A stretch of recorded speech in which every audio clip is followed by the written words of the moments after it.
ചേട്ടാ 5 വർഷം ഭരിച്ച് ഉമ്മൻചാണ്ടി ഇറങ്ങിയപ്പോൾ അദ്ദേഹത്തിന് പറയാൻ നിരവധി പദ്ധതികൾ ക്രെഡിറ്റിലുണ്ടായിരുന്നു. വിഴിഞ്ഞം തുറമുഖം, കൊച്ചി മെട്രോ, കണ്ണൂർ വിമാനത്താവളം, അങ്ങനെ വമ്പൻ പ്രോജക്റ്റുകൾ നിരവധി പറഞ്ഞുകൊണ്ടാണ് അദ്ദേഹം അന്ന് മത്സരിച്ചത്. പക്ഷേ പരാജയപ്പെട്ടുപോയി. 10 വർഷം ഭരിച്ച് പിണറായി വിജയൻ ഇറങ്ങുമ്പോൾ സ്വന്തമായി ആവിഷ്കരിച്ച് നടപ്പിലാക്കിയ ഒരു പദ്ധതി പോലും ക്രെഡിറ്റിലില്ല. വിഴിഞ്ഞം പൂർത്തിയാക്കിയതും ദേശീയപാത പണികഴിപ്പിച്ചതുമൊക്കെയാണ് ക്രെഡിറ്റായിട്ട് പറയുന്നത് അത്രയും. പക്ഷേ ഇതിൻ്റെയൊക്കെ പിന്നിൽ കേന്ദ്ര സർക്കാരിൻ്റെ വലിയൊരു റോളുണ്ട്. കേന്ദ്ര ഫണ്ടിങ് വലിയ രീതിയിൽ ഉണ്ടായിട്ടുണ്ട്. ഇപ്പോൾ കേന്ദ്രത്തിൽ നിന്ന് കിട്ടുന്ന പദ്ധതി വിഹിതം കേരളത്തിൽ നടപ്പിലാക്കിയതാണ് ഒരു ക്രെഡിറ്റായിട്ട് അവകാശപ്പെടുന്നത്.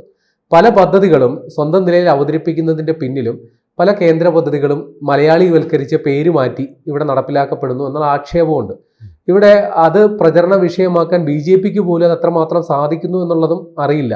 വാസ്തവത്തിൽ എന്താണ് ഈ കാര്യത്തിൽ നടന്നുകൊണ്ടിരിക്കുന്നത്? ഇങ്ങനെ കേന്ദ്രത്തിൻ്റെ പദ്ധതികൾ അടിച്ചു മാറ്റി കേരളത്തിൽ നടപ്പിലാക്കപ്പെടുന്നുണ്ടോ? അത് കേവലം ഒരു രാഷ്ട്രീയ ആരോപണം മാത്രമാണ്? ഇത് ഈ തെരഞ്ഞെടുപ്പിൽ ഇത്തരം ഗൗരവമുള്ള വിഷയങ്ങളാണ് ചർച്ച ചെയ്യപ്പെടേണ്ടത്.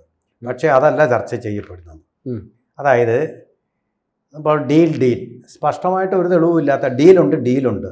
ജനങ്ങൾ മാറി അങ്ങോട്ട് ചെയ്താൽ രാഷ്ട്രീയ പാർട്ടികളുടെ ഡീലാവുന്നത് എങ്ങനെയാണ്? ജനങ്ങളല്ലേ ഇത് തീരുമാനിക്കുന്നത്. ഇതൊക്കെ വലിയ വലിയ ചർച്ചകളായിട്ട് വരുന്നുണ്ട്. അതിനൊന്നും ഒരു വ്യക്തതയില്ലാതെ ഉള്ള ആരോപണത്തിൻ്റെ പുകമറ സൃഷ്ടിക്കുക മാത്രമാണ്. ഇവിടെ സ്പഷ്ടമായിട്ട് പറഞ്ഞ ഒരു ഗൗരവമേറെ ചർച്ച നടക്കുന്നുണ്ട്. തീർച്ചയായിട്ടും ജമാഅത്തെ ഇസ്ലാമി അത് ഒരുപാട് മാറിയിട്ടുണ്ട്. അത് കുഴപ്പമൊന്നുമില്ല. കോൺഗ്രസ് അവരുമായിട്ട് ഐക്യത്തിലാണ്, ഞങ്ങൾ മുന്നണിയിൽ ഉൾപ്പെടുത്തുമെന്നൊക്കെ പറഞ്ഞു. അത് വലിയ ഗൗരവമുള്ള വിഷയമാണ്. ആഗോള അടിസ്ഥാനത്തിൽ തന്നെ ഇസ്ലാം ഡം, ക്രിസ്ത്യൻ ഡം എന്ന് പറയുന്ന പോലെ ഇസ്ലാം ഡം സ്ഥാപിക്കാനുള്ള പാൻ ഇസ്ലാമിക് വേൾഡിനെ സൃഷ്ടിക്കാനുള്ള ഒരു പ്രസ്ഥാനമാണ്.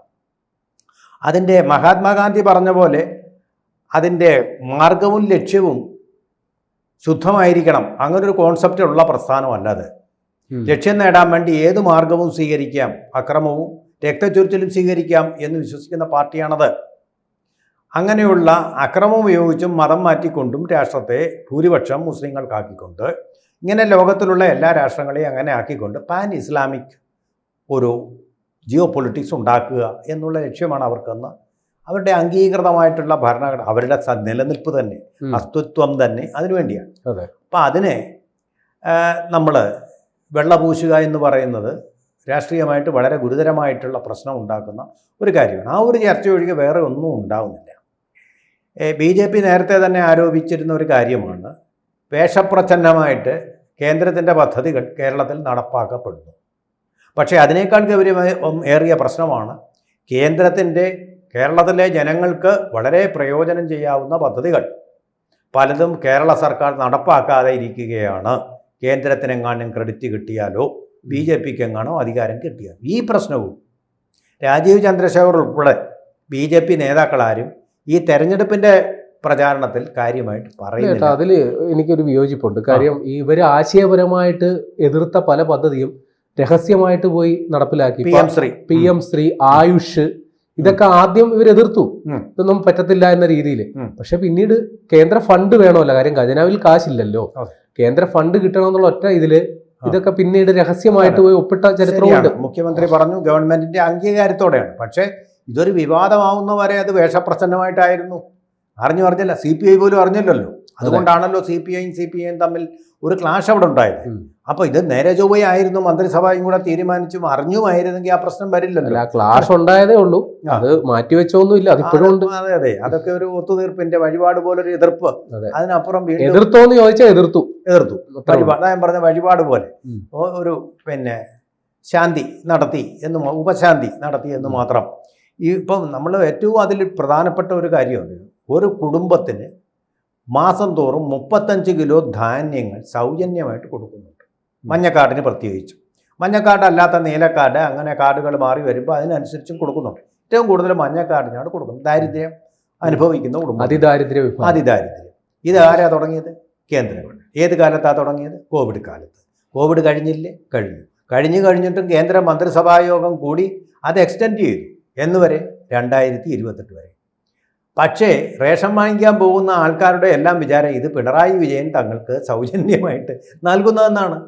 ഇതിനൊരു മാറ്റം വരുത്താൻ BJPയുടെ മണ്ഡലം കമ്മിറ്റികൾക്കോ ബൂത്ത് കമ്മിറ്റികൾക്കോ അല്ലെങ്കിൽ ജില്ലാ കമ്മിറ്റികൾക്കോ സംസ്ഥാന കമ്മിറ്റിക്കോ ഇതുവരെ കഴിഞ്ഞിട്ടില്ല. അപ്പോൾ പിണറായി വിജയൻ എത്ര നല്ല മനുഷ്യൻ സൗജന്യമായിട്ട് ഇത്രയും ധാന്യങ്ങളാണ്.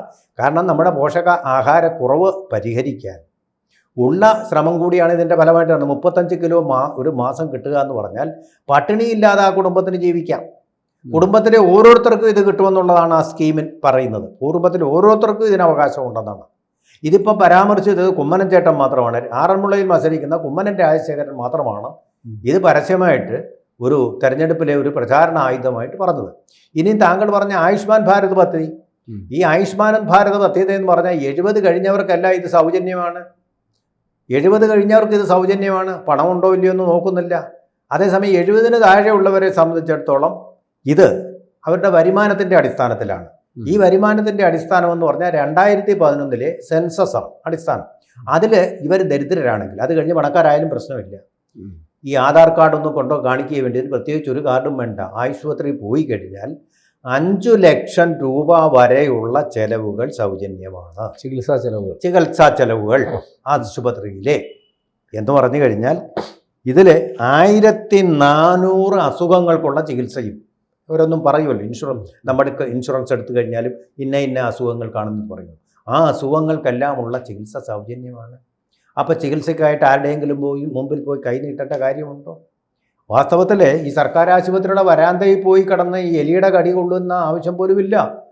ഈ ആശുപത്രികളെന്ന് പറഞ്ഞാൽ എല്ലാ ആശുപത്രികളിലും ഇത് കാർഡ് കൊണ്ടുപോയാൽ ഇവർക്ക് സൗജന്യമായിട്ട് ചികിത്സ കൊടുക്കണമെന്നാണ്. അങ്ങനെ ഇത് രാജ്യവ്യാപകമായി നടപ്പാക്കിയ പദ്ധതി എല്ലാ സംസ്ഥാനങ്ങളും നടപ്പാക്കിയിട്ടുണ്ട്. കേരളത്തിന് ഈ നരേന്ദ്രമോദിയുടെ പദ്ധതിയല്ലേ നമുക്ക് വേണ്ട എന്ന് പറഞ്ഞിട്ട് നമ്മുടെ ആരോഗ്യമന്ത്രി വീണ ജോർജ് തന്നെയാണ് ഇതിൻ്റെ കാരണം. കേന്ദ്ര ഗവൺമെൻറ്റിന് അങ്ങനെ ക്രെഡിറ്റ് കിട്ടണ്ട, അവർക്ക് വോട്ട് കിട്ടണ്ട, അതൊരു വലിയ വിഷയമായിട്ട് ഉന്നയിക്കേണ്ടത് NDA, അവർ പോലും ഉന്നയിക്കുന്നില്ല എന്നുള്ളതാണ്. ഇത് സാധാരണക്കാരിൽ NDA വന്നു കഴിഞ്ഞാൽ സാധാരണക്കാരിലേക്ക് എത്തുമെന്നാണ് ഇപ്പോൾ കുമ്മനം രാജശേഖരൻ ചേട്ടൻ പറയുന്നത്. പക്ഷേ NDA വരണ്ടേ? അതുവരെ ഇത് കോൾഡ് സ്റ്റോറേജ് വെക്കാൻ എത്ര പേർക്കാണ് അതിൻ്റെ ആനുകൂല്യം നഷ്ടപ്പെടുന്നത്? പാവങ്ങൾ എത്രയോ പേരാണ് ചികിത്സാർത്ഥം കാശില്ല എന്ന് പറഞ്ഞ് എത്ര വാർത്തകളാണ് നമ്മൾ കാണുന്നത്. അക്കൗണ്ട് നമ്പർ വിട്ടിട്ട്. ഇതിൻ്റെയൊക്കെ ആവശ്യം കുറച്ചും അവരുടെ പ്രയാസങ്ങൾ അറിഞ്ഞും കേന്ദ്ര ഗവൺമെൻറ് അവരുടെ ഹൃദയത്തോട് ചേർന്ന് നിർത്തി നടപ്പാക്കിയ ഒന്നാണ് ആ പദ്ധതി. ഇതൊരു ആരോഗ്യ ഇൻഷുറൻസ് പദ്ധതിയാണ് ആയുഷ്മാൻ ഭാരത് എന്ന് പറയുന്നത്. എന്താണെന്നറിയോ, ഈ സ്വകാര്യ ആശുപത്രിയിലും പോവും, അവർക്കൊന്നും നഷ്ടം വരുന്നില്ല. കേന്ദ്ര ഗവൺമെൻറ് ആ പണം കൊടുത്തുകൊള്ളും. ഒരു ഇൻഷുറൻസ് പദ്ധതിയായിട്ടാണ് ഇത് രൂപപ്പെടുത്തിയിട്ടുള്ളത്. മനസ്സിലായോ? അതിനുള്ള ഫണ്ടെല്ലാം കേന്ദ്ര ഗവൺമെൻറ്റാണ് കൊടുക്കുന്നത്. സംസ്ഥാനം 5 പൈസ കൊടുക്കണ്ട. എന്നിട്ടും അത് നടപ്പാക്കുന്നില്ല കേരളത്തിൽ. അവർ പറയുന്ന ന്യായീകരണങ്ങൾ പലത് പറഞ്ഞിരുന്നു. പക്ഷേ എനിക്കതൊന്നും വാസ്തവത്തിൽ മനസ്സിലായിട്ടില്ല. അത് നടപ്പാക്കിയിട്ടില്ല. കേരളം ഇത്രയും നല്ലൊരു പദ്ധതിയെ, സൗജന്യമായിട്ട് ചികിത്സ കിട്ടുന്ന പദ്ധതി കേരളത്തിൽ നടപ്പാക്കിയിട്ടില്ല എന്നുള്ളതാണ് സത്യം. ആരോഗ്യം കേരളം നമ്പർ 1 എന്നൊക്കെ പറയുമ്പോൾ ഞാൻ ഇതാണ് ഓർക്കുന്നത്. ഇതെന്തുകൊണ്ട് നടപ്പാക്കുന്നില്ല? ചികിത്സയ്ക്ക് പണമില്ലെന്ന് പറഞ്ഞ് എത്രയോ പേര് ചികിത്സ കിട്ടാതെ മരിക്കുന്ന ഒരു സംസ്ഥാനമാണ്. പിന്നെ ഇനി നമ്മുടെ ലൈഫ് മിഷൻ പദ്ധതി വലിയ വിവാദങ്ങളുണ്ടാക്കി. ഇതൊന്നും വരില്ല. ഇത് ശരിക്കും പറഞ്ഞാൽ പ്രധാനമന്ത്രി ആവാസ് യോജനയുടെ ഭാഗമായിട്ട് കേരളത്തിൽ നടപ്പാക്കിയെങ്കിൽ ഒരു അഴിമതിയും വരില്ല. കാരണം എന്താ? അവരുടെ അക്കൗണ്ടിലേക്ക് നേരിട്ടാണ് പൈസ പോകുന്നത്. ഇവിടെ ഇപ്പോൾ ലൈഫ് മിഷൻ്റെ ഒരു കുഴപ്പമെന്ന് പറഞ്ഞാൽ 5 സെൻറ്റ് സ്ഥലമില്ലെങ്കിൽ നിങ്ങൾക്ക് വീട് കിട്ടില്ല. അപ്പോൾ എനിക്ക് ലൈഫ് മിഷൻ പദ്ധതിയിലൊരു എനിക്കൊരു വീട് വേണം എന്ന് പറഞ്ഞപ്പോൾ ഈ സർക്കാരിൻ്റെ ഒരു നിയമിച്ച ഒരു ഉന്നതമായിട്ടുള്ള ഒരു കോർപ്പറേഷൻ്റെ ചെയർപേഴ്സൺ പറഞ്ഞത്, വീട് വേണമെങ്കിൽ എനിക്കൊരു 5 ലക്ഷം രൂപ തരൂ, എൻ്റെ വണ്ടിക്ക് ഡീസൽ അടിക്കാനും ഒക്കെ ആയിട്ട്. ഇതാണ് ആ ചെയർപേഴ്സൺ എന്നേ ഞാൻ പറയും. ആണോ വേണോ എന്നുള്ളത് ഞാൻ പറയുന്നില്ല. അവരുടെ പേര് ഈ തെരഞ്ഞെടുപ്പ് കാലത്ത് പറയാൻ ഞാൻ ആഗ്രഹിക്കുന്നില്ല. എനിക്കറിയാം ആളിനെ. അവർ പറഞ്ഞത് 5 ലക്ഷം രൂപ എനിക്ക് ഡീസൽ അടിക്കാനൊക്കെ കാശാകും. അതുകൊണ്ട് മനസ്സിലായി, 5 ലക്ഷം ഉണ്ടെങ്കിൽ ഇവർക്ക് സ്വന്തമായിട്ട് വീട് വെച്ച് കൊടുക്കുകയും അരി ഉണ്ടെങ്കിൽ അങ്ങോട്ട് മരിക്കുകയില്ലായിരുന്നു എന്ന് പറയുന്ന പോലെ.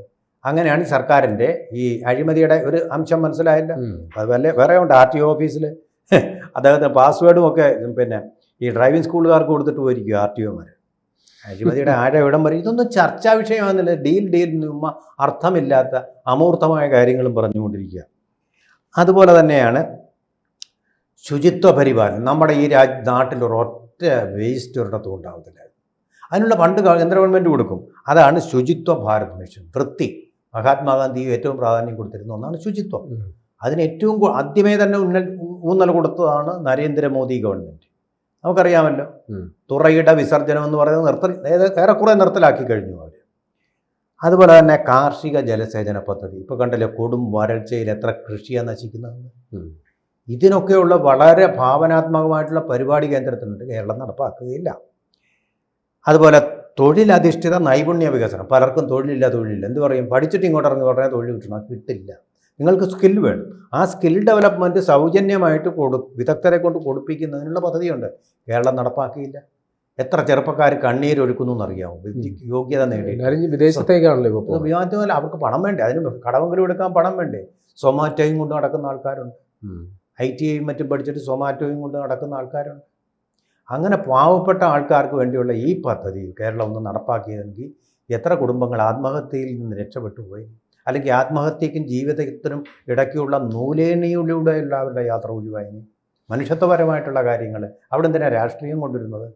നിങ്ങൾ ഈ തൊട്ടുകൂടായ്മ, മോദിയോടുള്ള ഒരു തരം തൊട്ടുകൂടായ്മ. പിന്നെ പ്രധാനമന്ത്രി മുദ്രാ യോജന, അത് നല്ല പബ്ലിസിറ്റി പദ്ധതി. സ്വയം തൊഴിൽ. നിങ്ങൾ ബാങ്കുകൾ ഒരു കൊളാറ്ററൽ ആയിട്ടുള്ള യാതൊരു ജാമ്യവും അതിന് ആവശ്യമില്ല. നിങ്ങൾ നേരെ പോവുക, പൈസ എടുക്കുക. നിങ്ങളെ വിശ്വാസമാണ് ബാങ്കിന്. ആ വിശ്വാസം, ട്രസ്റ്റ്, ആ ഓണസ്റ്റിയാണ് വേണ്ടത്. പൈസ നിങ്ങൾക്ക് ലാഭം കിട്ടിക്കഴിയുമ്പോൾ തിരിച്ചടയ്ക്കുക. ഇതാണ് നമ്മുടെ സ്കോളർഷിപ്പ് പോലെ. ആ പദ്ധതി എത്ര പേര് ഉപയോഗിക്കുന്നുണ്ട് കേരളത്തിൽ? ആരുമില്ല. സ്റ്റാർട്ടപ്പിന് പിന്നെ കേരളത്തിൻ്റെ സ്റ്റാർട്ടപ്പ് ഉണ്ട്, അതിൽ ആൾക്കാർ കൊണ്ടുവന്നത്. അതും കേന്ദ്രത്തിൻ്റെ പദ്ധതിയാണ് വാസ്തവത്തിൽ. അപ്പോൾ ഇങ്ങനെയൊക്കെയുള്ള പദ്ധതികൾ ഹൈലൈറ്റ് ചെയ്യാൻ ശോഭാ സുരേന്ദ്രൻ അത് ചെയ്യുന്നുണ്ട്. കുമ്മനം ചേട്ടൻ മാത്രമല്ല, ശോഭാ സുരേന്ദ്രൻ പാലക്കാട്ട് അത് ഹൈലൈറ്റ് ചെയ്യുന്നുണ്ട്. അവർക്കറിയാം. പക്ഷേ പല BJPക്കാർക്കും ഈ പദ്ധതികളെക്കുറിച്ചുള്ള അറിവ് വളരെ കുറവ്. കൂടുതൽ വാർത്തകളും വിശേഷങ്ങളും നിങ്ങളിലേക്ക് എത്താൻ ABC മലയാളം സബ്സ്ക്രൈബ് ചെയ്യുക, ബെൽ ബട്ടണും അമർത്തുക.